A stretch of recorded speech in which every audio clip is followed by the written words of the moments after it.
तो देखो टॉपिक है जी राजे अपने कोले सुप्रीम कोर्ट ऑफ इंडिया का भारत की जो सुप्रीम कोर्ट है, ठीक है।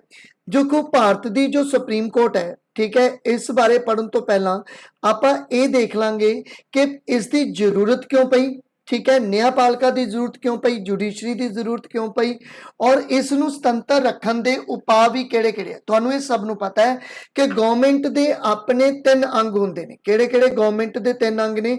लैजिसलेचर है, एग्जीक्यूटिव है अते जुडिशरी है। तो ये तिन्ने दे तिन्ने अंग इंडिपेंडेंटली काम करते हैं। तो इस तरह अगर मैं जुडिशरी की गल करा तो जुडिशरी इंडिपेंडेंटली काम करती है। तो इसनूं इंडिपेंडेंट बनाए रखने के लिए किहड़े-किहड़े उपाय किए जा सकते हैं और दूजे नंबर ते कि न्यायपालिका की जरूरत ही क्यों पई इंडिया दे विच, उसकी भी आपां गल करांगे, ठीक है जी। तो स्टार्ट करते हैं।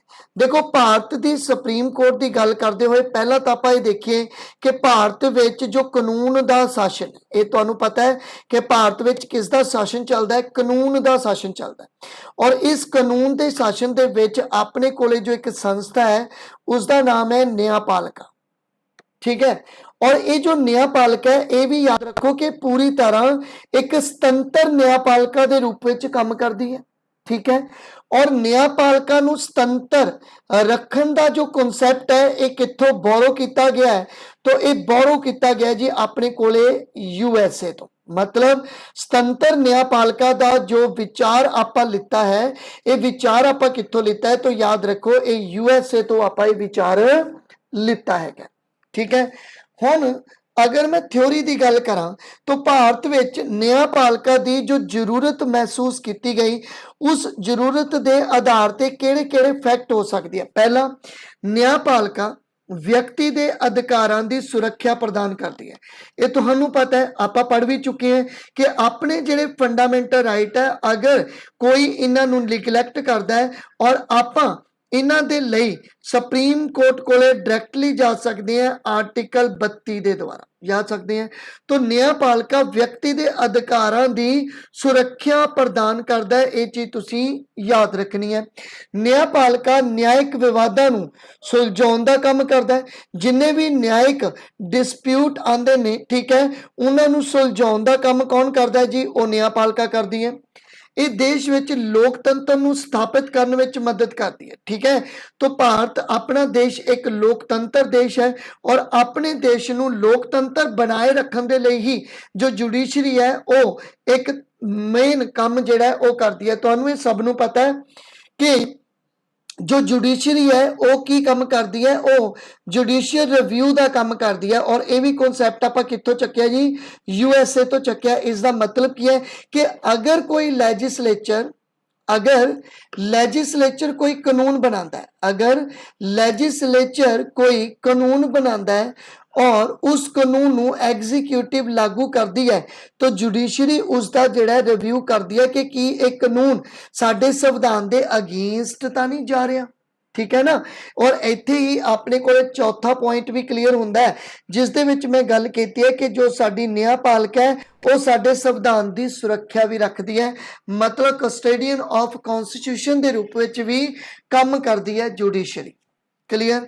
न्यायपालिका विधानपालिका द्वारा स्थापित किए कानूनों की व्याख्या भी जिहड़ा वो करती है। तो ये कारण सी कि बई साडे इंडिया दे विच जो सी वो जुडिशरी की जरूरत जिहड़ी है महसूस की गई।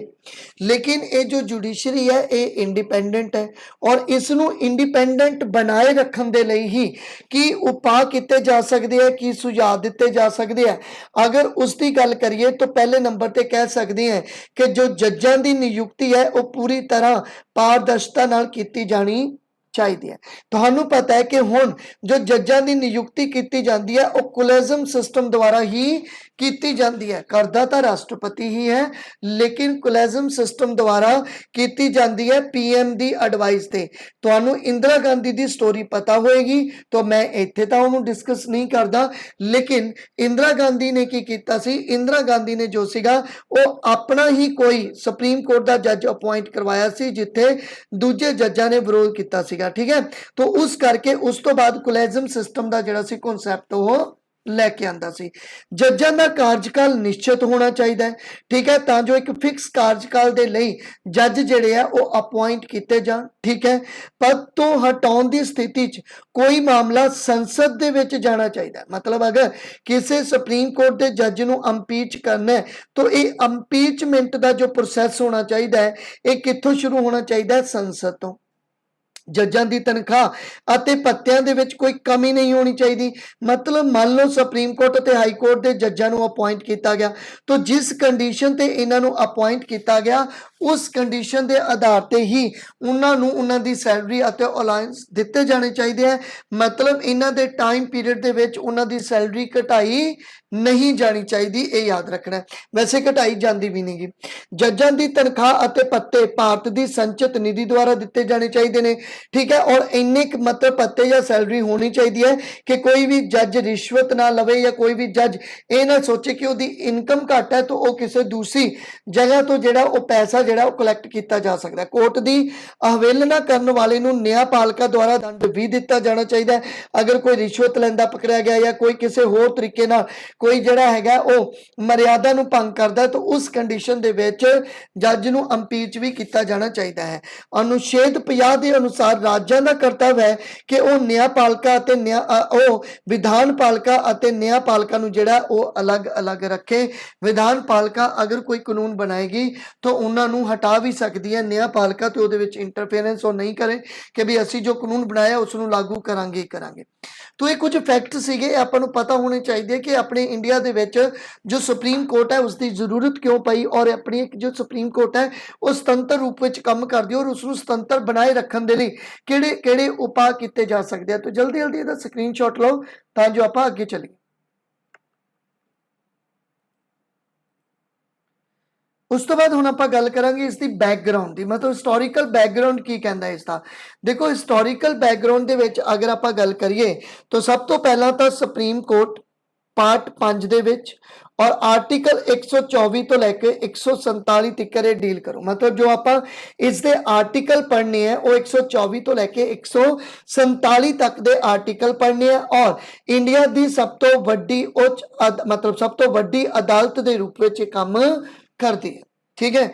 अनुच्छेद 124 की अगर आप गल करिए तो 124 अनुच्छेद यह कहता है कि भारत की एक सुप्रीम कोर्ट होगी। There shall be a supreme court of India. Bharat की एक सुप्रीम कोर्ट होगी जिस दे विच एक मेन जज होएगा, ठीक है, एक चीफ जस्टिस होएगा और 33 अदर जज होंगे। ये प्रोविजन है, चंगा ये प्रोविजन है। हुण किन्ने सी किन्ने होणगे वो अलग गल है, लेकिन प्रोविजन एक अते 33 जजां दी है, ठीक है।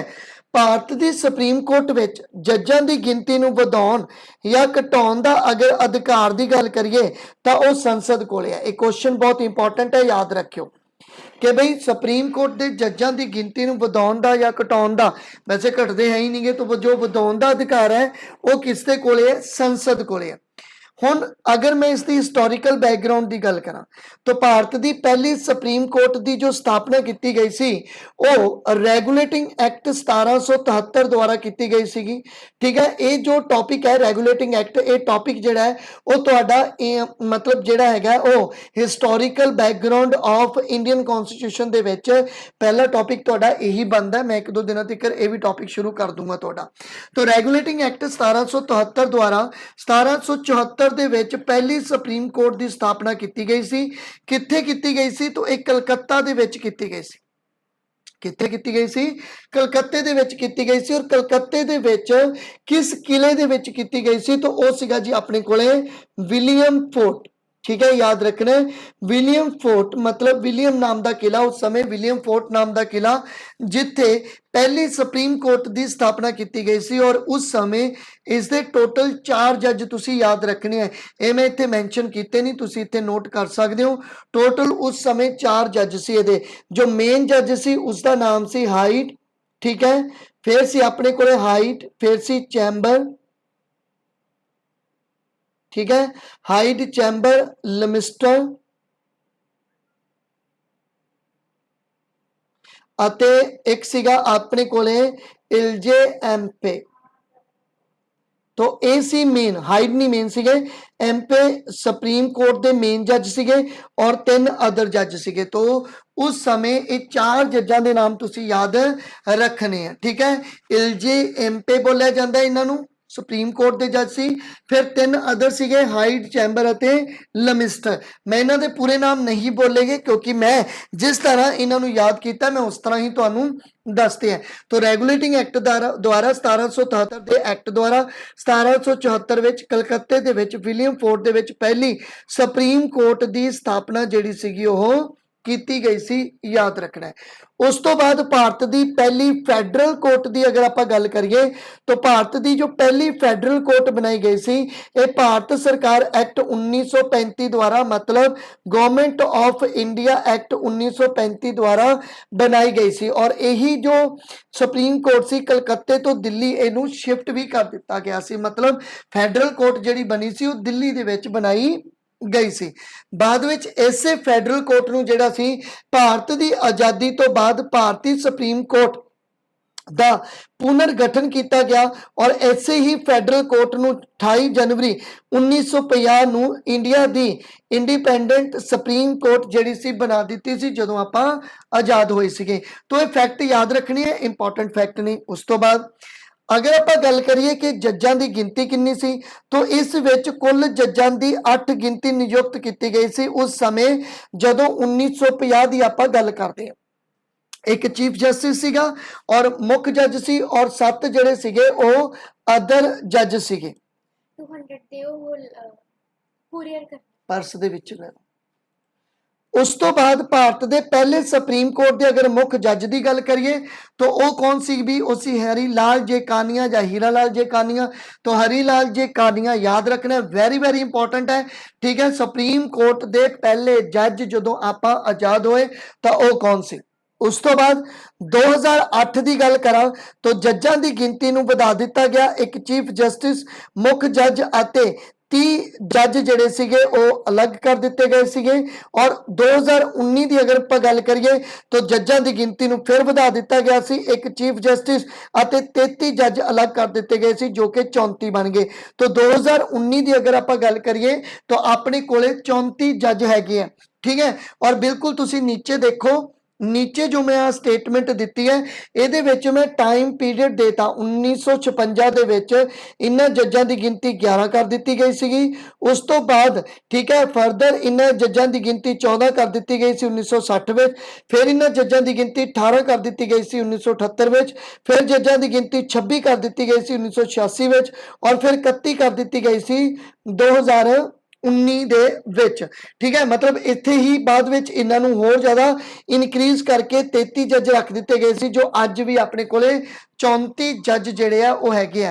तो तुसी फिलहाल अज दे याद रखने हैं, पिछले कुछ याद रखने की तुहानूं जरूरत नहीं है। पहले याद रख लो, वैसे तो पहले भी नहीं पूछते पर हो सकता कदे पुछ लैण तो पहले अते होण वाले जज्जां की गिनती याद रख लो, चेंज होंदी रहिंदी है कई बारी, तो ये भी तुसी याद रख सकते हो। बिल्कुल ठीक है, हीरा लाल कानिया बिल्कुल ठीक है। अगे चलते हैं। उस तो बाद अगर आप गल करिए अनुच्छेद 124(2) के अंडर भारत की सुप्रीम कोर्ट के सारे जज्जां की नियुक्ति राष्ट्रपति द्वारा ही की जाती है, ठीक है। नॉर्मली आप यही गल करते हैं कि राष्ट्रपति द्वारा ही जज्जां की नियुक्ति जिहड़ी आ ओह की जाती है और सुप्रीम कोर्ट के मुख्य जज की नियुक्ति राष्ट्रपति के द्वारा की जाऊगी और सब तो सीनियर जज के रूप में की जाती है, क्योंकि तुहानूं पता है कि सीनियर जज ही चीफ जस्टिस बनता है। 1973 च राष्ट्रपति वी गिरी ने अजीत नाथ, ये जो यंग सीगे पहला, अजीत नाथ नूं सुप्रीम कोर्ट का मुख्य जज नियुक्त किया सी। इंदिरा गांधी के करीबी सीगे, इंदिरा गांधी की सिफारिश से वी गिरी ने अजीत नाथ जो कि एक यंग सुप्रीम कोर्ट के ही जज बने सी, लेकिन इन्हां दी जो सीनियोरिटी सीगी वो काफ़ी पिछे सीगी। इन्हां तो पहला कुछ सीनियर जज सीगे लेकिन इन्हां सीनियर जज नूं अपॉइंट नहीं किया गया, जिस करके जो सीनियर जज सीगे उन्होंने एक केस किया। इस केस नूं advocate on record versus union of India के नाम नाल जानिया जाता है, तुसी याद रखना है, ठीक है। ਇਸ ਕੇਸ ਦੇ ਅਕੋਰਡਿੰਗ ਇਹ ਕਿਹਾ ਗਿਆ ਕਿ ਸੁਪਰੀਮ ਕੋਰਟ ਦੇ ਬਾਕੀ ਜੱਜਾਂ ਦੀ ਜੋ ਨਿਯੁਕਤੀ ਰਾਸ਼ਟਰਪਤੀ ਦੁਆਰਾ ਪ੍ਰਧਾਨ ਮੰਤਰੀ ਦੀ ਸਲਾਹ ਦੇ ਅਨੁਸਾਰ ਤਾਂ ਕੀਤੀ ਜਾਊਗੀ, ਲੇਕਿਨ ਕਿਸ ਆਧਾਰ ਤੇ ਕੀਤੀ ਜਾਊਗੀ? तो कोलेजियम सिस्टम के आधार पर की जाऊगी। मतलब कहने का भाव एक कोलेजियम सिस्टम बनाया गया और इस दे विच जज अपॉइंट किए गए। किन्ने 1998 तो बाद एक कोलेजियम सिस्टम बनाया गया और इस दे विच एक मुख्य जज ते 4 अदर जज हुंदे ने जो सीनियरिटी के आधार पर जो सुप्रीम कोर्ट के जजां दा वेरवा दिंदे ने, उन्हां दी सीनियरिटी के अकॉर्डिंग एक लिस्ट जारी करते हैं और ये जजां दी लिस्ट जिहड़ी है वो पीएम कोले पहुंचती है और पीएम इस लिस्ट नूं जिहड़ा है उस प्रेजिडेंट नूं पेश करता है और अपनी जिहड़ी है वो एडवाइस दिंदा है। तो इस तरह कोलेजियम सिस्टम के आधार पर हुण सुप्रीम कोर्ट के जजां नूं जिहड़ा हैगा वो अपॉइंट किया जाता है। उस तो बाद आपां गल करिए कि आर्टिकल 124(3) दे विच की प्रोविजन है। तो सुप्रीम कोर्ट के जज बनने की योग्यता की गल की जाती है 124(3) दे विच, ठीक है। तो ये योग्यता थोड़ी जी तुहानूं पढ़नी पएगी कि बाकियां च तां सेम रहिंदी है, लेकिन इत्थे थोड़ा जिहा फर्क पैंदा। हाँ, वो भारत का नागरिक होवे, बिल्कुल ठीक है। वो 65 साल की उम्र तो घट नहीं होना चाहिए, मैक्सीमम एज है इत्थे। तो मैक्सीमम एज याद रखनी है कि सुप्रीम कोर्ट के जज की मैक्सीमम एज कितनी हुंदी है? 65 साल। ऐसा क्यों होंदा है? क्योंकि सुप्रीम कोर्ट के जज की रिटायरमेंट उम्र ही 65 साल की हुंदी है और हाई कोर्ट के जज की रिटायरमेंट उम्र 62 साल की होएगी। और ये दोनों क्वेश्चन मास्टर कैडर दे विच सीक्वेंस दे विच ही पए सीगे अगर किसी ने मास्टर कैडर का पेपर दिता है। ਇਹਦਾ मतलब एक क्वेश्चन इंपॉर्टेंट होंगे है टीचिंग लैवल पे, तो थोड़ा इसनों याद रखना। वैसे तो पता ही होएगा बट फिर भी याद रखना। तो वो घट्टो घट्ट 5 साल लई हाई कोर्ट का जज रहा होवे या वो घट्टो घट्ट 10 साल लई हाई कोर्ट की वकालत जिहड़ी है उसने कीती होवे। तो ये भी पॉइंट तुसी याद रखना है। उस तो बाद वो राष्ट्रपति दी नज़रां च एक चंगा न्यायवादी होना चाहिए। मतलब वो व्यक्ति एक अच्छा व्यक्ति होना चाहिए, एक अच्छा कानून दान होना चाहिए, उसते कोई केस नहीं होना चाहिए, कोई रिश्वत का केस नहीं होना चाहिए। तो इसे व्यक्ति नूं, इस तरह के व्यक्ति नूं राष्ट्रपति द्वारा अपॉइंट जिहड़ा कीता जांदा है। तुसी मैनूं एक क्वेश्चन दसोगे लास्ट ते उहदा आंसर तुहानूं मिल भी जाएगा। इसे स्लाइड दे विच आखिरी क्वेश्चन है, मतलब इसे ही टॉपिक दे विच कि भी अगर आपां इत्थे गल कीती है कि सुप्रीम कोर्ट का जज बनना है, तो सुप्रीम कोर्ट का जज बनने दे लई ये दोनों प्रोविजन दे विचों कोई एक प्रोविजन होनी जरूरी है। वो घट्टो घट्ट 5 साल लई हाई कोर्ट का जज रहा होवे, वो घट्टो घट्ट 10 साल लई हाई कोर्ट की वकालत कीती होए। तो वो किहड़ी लेडी सी जो बार कौंसल तो ही, ठीक है, मतलब बार कौंसल दी मैंबर सीगी और वो डायरैक्टली जज बन गई सीगी, ठीक है। तो जल्दी जल्दी तुसी मैनूं कमेंट करो, अगर नहीं पता तो टेंशन ना लियो। इस टॉपिक के लास्ट दी जो स्लाइड है उहदे विच इहदा आंसर तुहानूं देखण नूं मिल जाएगा। आगे चलते हैं।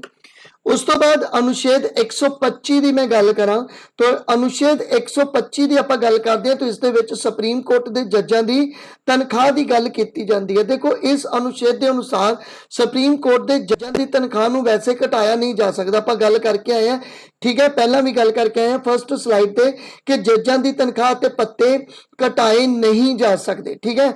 और अगर मैं सुप्रीम कोर्ट के जज की तनख्वाह की गल करा तो वह 2,80,000 ਉਹਦੀ ਮੇਨ ਦੀ ਤਨਖਾਹ ਬਣੇਗੀ और इस जो उस तो बाद मतलब जो रिटायरमेंट होएगी तो रिटायरमेंट तो बाद जो पेंशन दी जाएगी वो 50% पेंशन दी जाएगी उसकी इनकम दी, ठीक है। तो ये पॉइंट याद रखना है। और सुप्रीम कोर्ट के होर जजां की अगर मैं तनख्वाह की गल करा तो 2,50,000 है और ये भी सेवा मुक्त होने तो बाद 50% पेंशन दी जाएगी। उस तो बाद गल करिए आर्टिकल 126 की, तो सुप्रीम कोर्ट के मुख्य जज की गैर हाजिरी च उस तो सीनियर जज ही मुख्य जज का कार्यकाल संभालेगा। मतलब एक मेन जज है तो मान लो वो एबसेंट है तो उस तो बाद जो सीनियर जज आएगा वो ही सुप्रीम कोर्ट के मेन जज की जिहड़ी है वो कार्यकारी रूप दे विच काम जिहड़ा वो सांभेगा और जिसकी फिर नियुक्ति कौन करेगा? राष्ट्रपति ही करेगा।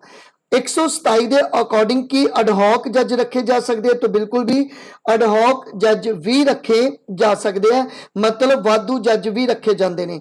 तो अडहॉक जजां की नियुक्ति मुख्य जज की द्वारा मतलब मुख्य जज के द्वारा राष्ट्रपति की मंजूरी द्वारा ही की ਜਾਂਦੀ ਹੈ। ਠੀਕ ਹੈ, तो ये पॉइंट याद रखना हैगा तुसी।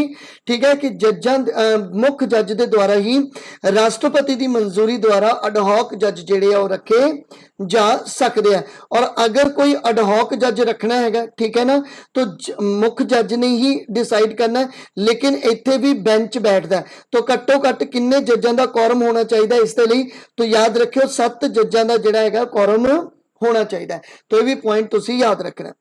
उस तो बाद है भी अपने कोले अनुच्छेद 128 की अगर आप गल करिए, तो अनुच्छेद 128 सेवा मुक्त जजां नूं भी अडहॉक या वाधू जजां के रूप में नियुक्त किया जा सकता है। मतलब इत्थे तो सीगा कि अडहॉक जजां नूं अपॉइंट करांगे, लेकिन की जो रिटायर जज हो जाते हैं उन्होंने भी वाधू जज जिहड़ा हैगा रखा जा सकता, बिल्कुल रखा जा सकता है। ठीक है, तो ये भी चीज़ याद रखनी। और एक पॉइंट ये भी बनता है कि जो हायर कोर्ट हुंदी है उसका जज लोअर कोर्ट दे विच जिहड़ा हैगा वकालत नहीं कर पाता हुंदा। ठीक है, तो ये भी चीज़ तुसी थोड़ी है याद रखनी है। तो आई थिंक ये स्लाइड तुहानूं कंप्लीट होगी होगी। तो इस तो बाद आपां चलदे हैं। ठीक है, इसका तुसी स्क्रीनशॉट लो, अगे चलिए। ओके जी, उस तो बाद आ गया जी अपने कोले अनुच्छेद 138। तो अनुच्छेद 138 की कह रहा है कि सिर्फ संसद नूं ही यह अधिकार है कि वह सुप्रीम कोर्ट के कारजां या शक्तियां नूं वधा सकता है। कुछ मिस तो नहीं होगी स्लाइड? एक मिनट मैंने चेक कर लें। नहीं हुई, ठीक है, ओके जी। तो अगे अपने कोले आर्टिकल है 138। देखो आर्टिकल 138 के अनुसार की किया गया है कि सुप्रीम कोर्ट के कारजां या शक्तियां नूं कौन वधा सकता है, तो वह संसद ही जिहड़ी है वह वधा सकती है। मतलब अगर कोई पावर्स दे विच चेंजेस करनी है तो उसनूं कौन जिहड़ा हैगा इनक्रीज डिक्रीज कर सकता है, तो वह संसद ही कर सकती है। तो इस पावर नूं यूरिडिक्शन बोलते हैं। तो अधिकार खेतर इसनूं बोलिया जाता। तो किन्ने तरह का अधिकार खेतर सुप्रीम कोर्ट कोले हुंदा है? तो पहला तो हुंदा जी अपने कोले ओरिजिनल यूरिडिक्शन।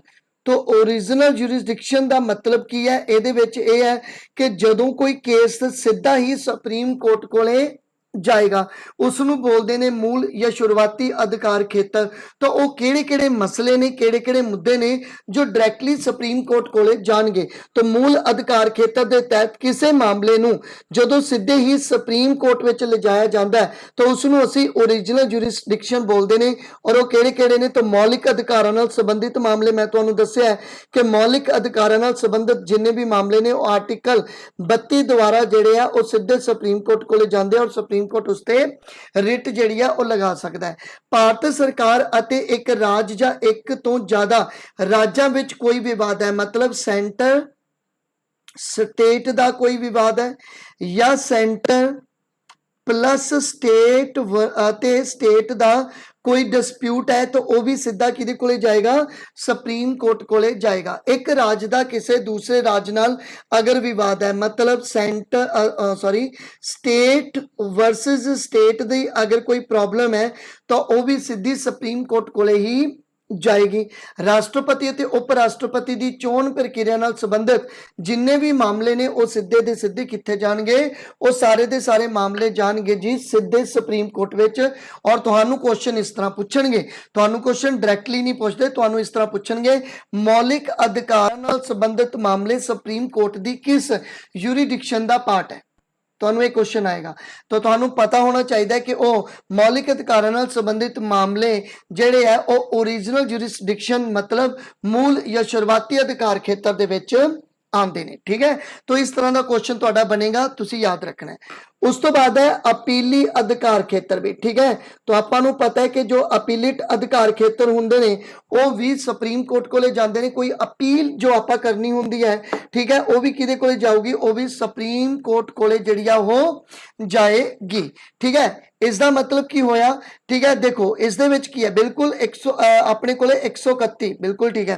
ठीक है, उस तो बाद की होया कि इस दे तहत निचली अदालत द्वारा दिते गए किसी भी फैसले ते सुप्रीम कोर्ट पुनर्विचार करेगी। ठीक है, निचले अदालत विच कोई केस जिहड़ा हैगा वो हार गया तो वो की करदा है, वो उपरली अदालत विच जिहड़ा है वो अपील लैके जांदा है। तो किन्ने तरह की अपील कित्थे कित्थे हो सकदी है, किस आर्टिकल नाल संबंधित अपील जिहड़ी है वो कीती जा सकदी है। तो पहली हैगी है संवैधानिक विवाद नाल संबंधित अपील।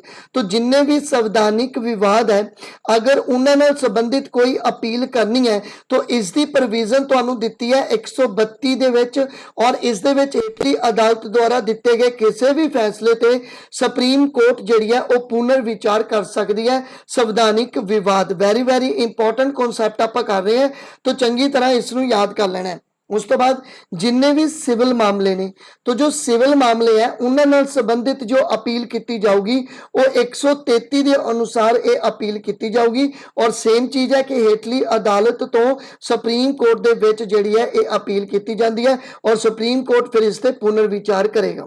ठीक है, उस तो बाद है अपराधिक मामले नाल संबंधित अपील। अगर कोई अपराधिक मामला है तो उस दे विच जो हाई कोर्ट ने अपना फैसला सुनाया तो उस व्यक्ति ने की किया, सुप्रीम कोर्ट दे विच जिहड़ी है वो अपील की, तो 134 के तहत वो अपील करेगा और हेठली अदालत द्वारा दिते गए किसी भी फैसले जो कि एक अपराधिक मामले का फैसला होएगा उस ते भी सुप्रीम कोर्ट अपना पुनर्विचार कर सकती है। तो आई थिंक ये स्लाइड तुहानू पूरी पूरी कंप्लीट हो रही है। उस तो बाद जो विशेष अधिकारां ते अपील हुंदी है वो आर्टिकल 136 के तहत भी जिहड़ी है अपील की जा सकती है। क्लियर होगी गल? तो ये स्लाइड पूरी पूरी कंप्लीट हो गई है। जल्दी जल्दी इधर स्क्रीनशॉट लो ताकि आपां अगे चलिए। बिल्कुल ठीक है, 131 दे विच ओरिजिनल यूरिसडिक्शन का जिहड़ा पार्ट आंदा है तुसीं नोट करके रख सकते हो। अगे चलते हैं।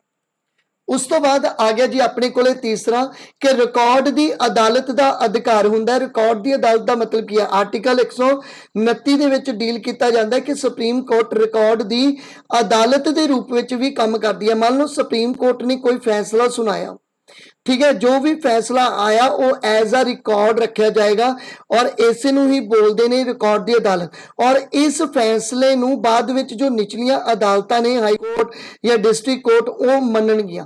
ठीक है, तो इसे करके ज्यादातर वकील की करते हैं, ज्यादातर वकील रैफरेंस लेंदे ने दूसरे केसां दा। आपां कहंदे ने कि रैफरेंस के आधार पर फैसले हुंदे ने। वो क्यों है? वो यही है कि सुप्रीम कोर्ट रिकॉर्ड की अदालत के रूप में भी काम करदी है। अगर सुप्रीम कोर्ट ने कोई फैसला दिता सी किसी केस दे विच और सेम तरह का केस कोई होर है तो उस दे विच रैफरेंस लिता जा सकता है सुप्रीम कोर्ट के उस फैसले का, और यह निचली अदालत जिहड़ी है वो फिर उस दे आधार पर ही फैसला अगे सुनाती है।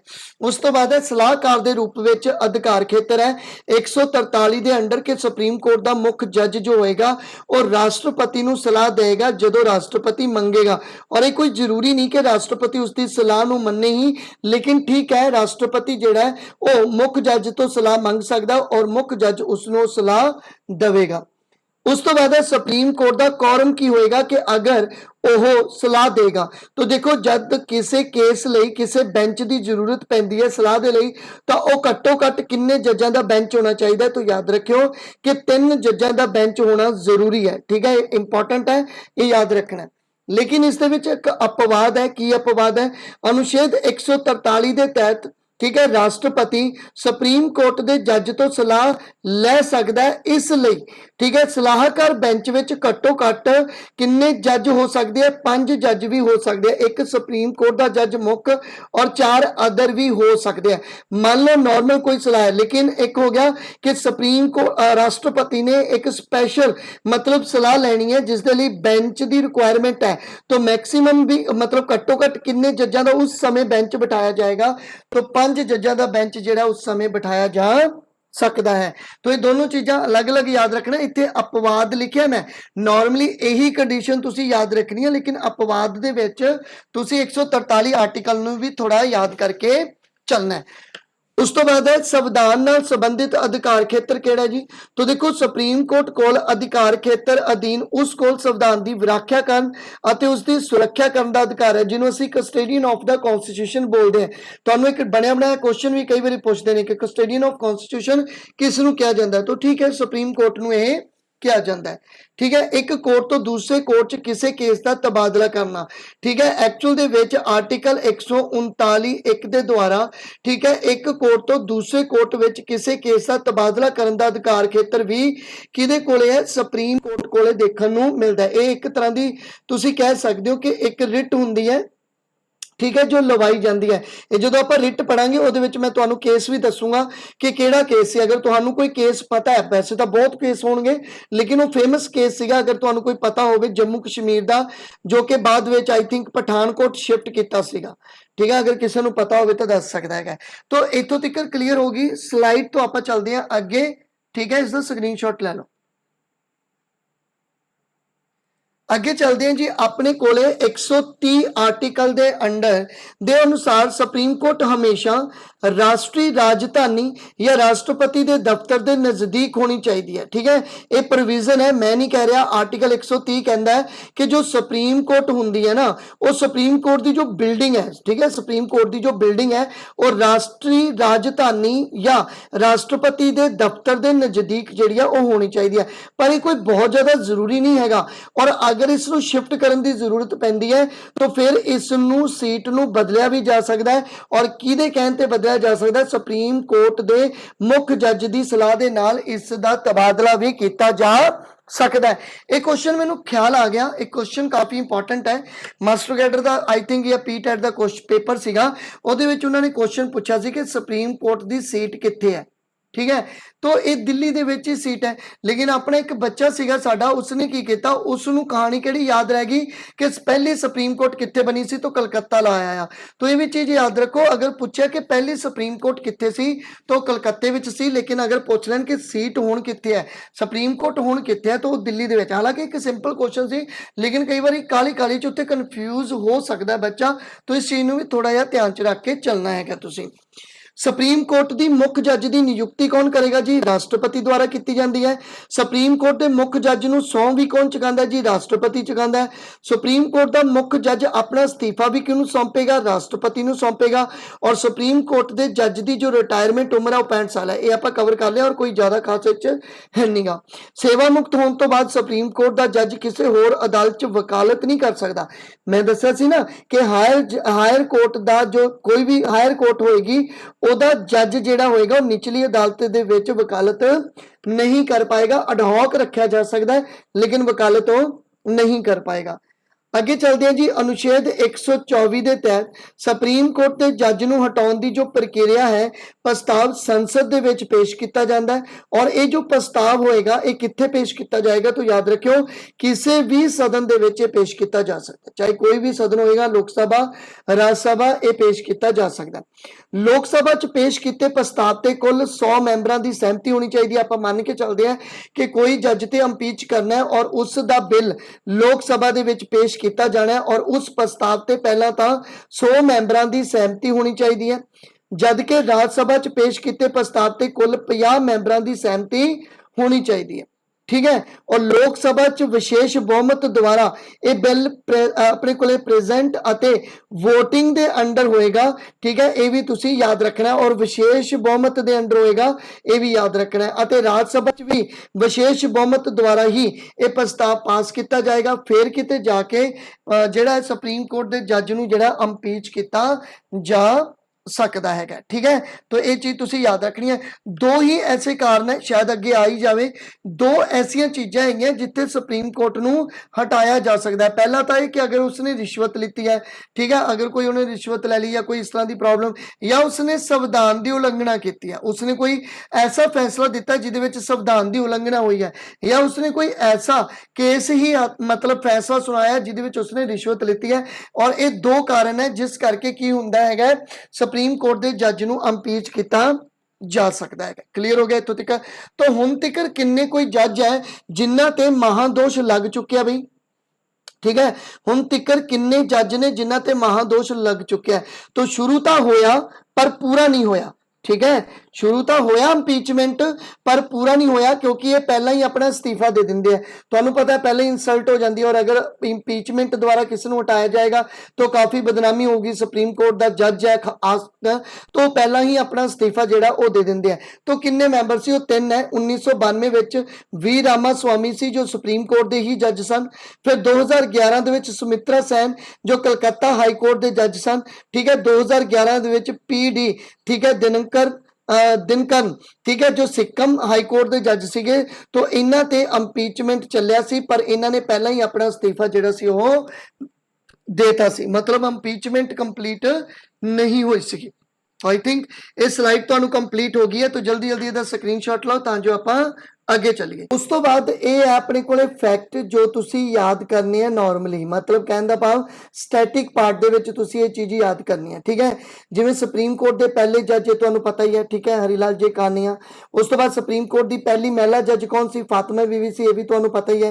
हुण तक फीमेल जज कितनियां हो चुकी हैं, मतलब जिहड़ियां इस साल और जो पिछले साल है ऐड कीतियां उन्होंने मैं काउंट नहीं किया क्योंकि ये पिछले साल का टॉपिक है, पर मैं तुहानू दस दिना उस समय एक 11 जो महिलावां सीगियां, हुण तुसीं ऐड कर लियो जिन्नियां भी है। ठीक है, इन्हां विचों जो बार कौंसल दे विचों जो जज बनी सी वो कौन सी, एक क्वेश्चन इंपॉर्टेंट है तुहाडे लई। मे बी इस साल ही रिटायरमेंट इन्हां दी होई है, वो है इंदू मल्होत्रा। ठीक है, फीमेल पूछी सी मैं उस समय और ये इस साल ही रिटायरमेंट हुई है इन्हां दी। ठीक है, तो ये भी तुसीं याद रखना है। हुण सुप्रीम कोर्ट विच जो महिला सीगियां जज जो कार्य कर रही सी पिछले साल तक सीगियां, हुण ये सारियां रिटायर हो चुकी हैं। बाकी अगर कोई पेंडिंग हो तो तुसीं अपने अकॉर्डिंग देख लेना है। ठीक है, जिवें कि इंदिरा बैनर्जी सी, हेमा कोहली सी, ठीक है, बेला त्रिवेदी सीगी, BV ठीक है, नगर नाथरा सी। हुण बहुत सारियां फीमेल ऐड हुई हैं। ठीक है, तो तुसीं एक बारी इस स्लाइड दे विच ना जदों मतलब तुसीं अपना कोई हो सकता तुसीं कोई प्रिंट करते हो या तुसीं इहदे नोट्स बनाते हो, तो जदों इस स्लाइड ते आओगे उदों इहदे विच चेंज कर लेना है। ठीक है ना, तो इहदे विच चेंज करके तुसीं अपने अकॉर्डिंग ये नोट्स बना के आप दा तुसीं रख लेना है। आ क्वेश्चन तुसीं मैनूं दसना सीगा कि मतलब वो किहड़ा सुप्रीम कोर्ट दा जज है जो उप राष्ट्रपति राष्ट्रपति दा दोनों दा ही पद जिहड़ा सी उसने संभालिया सीगा। तो 11वें मुख जज जिहड़े सीगे हतायतुल्ला, इन्हां ने 6th vice president of India दा पद भी संभालिया सीगा और इन्हां ने प्रेजिडेंट दा एक्ट भी जिहड़ा सीगा वो कीता सी, मतलब ये प्रेजिडेंट दे विच भी रह चुके हैं ते वाइस प्रेजिडेंट दे विच भी ये रह चुके हैं। तो आई थिंक ये पूरी का पूरा टॉपिक तुहाडा जिहड़ा हैगा वो कंप्लीट हो गया होगा। ठीक है, तो मे बी आपां कुछ छड्डिया नहीं हैगा मैं। ठीक है, पूरा का पूरा टॉपिक तुहानू जिहड़ा हैगा मैं कंप्लीट करवाता हैगा।